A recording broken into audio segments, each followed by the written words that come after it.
Good afternoon, dear friends. Today we're having a methodological get-together club. And the topic is, do you really need to lower your heel? So Gleb and I were visiting Tatiana Mikhailovna Batura's Clinker School. And when we had finished, I asked Tatiana Mikhailovna, I said, tell me please, from your point of view, what does Gleb need to work on? She said, Yulia, he sits very still. He doesn't really use his body much. She said this and then added, but even so, he gets a good sound.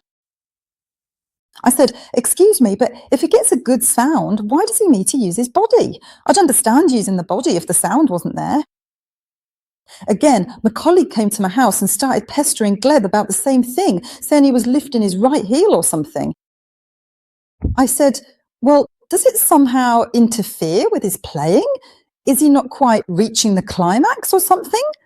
No, he does reach it.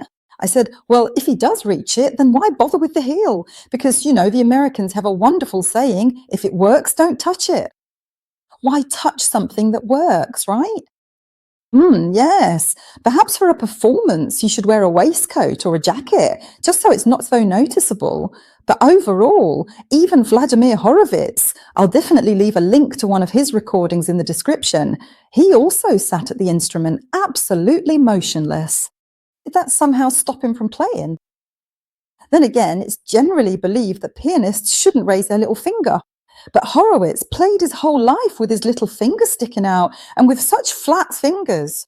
And I never really noticed that it affected the quality of his playing in any way. He was a genius then, and he remained a genius. So everyone should play in the way that's comfortable for them. Because some people are comfortable just walking, while others prefer to walk lifting their knees high up to their belly. And there's no need to try and change someone. So, again, if it doesn't interfere with the final artistic result, why touch it? And thank you for your attention.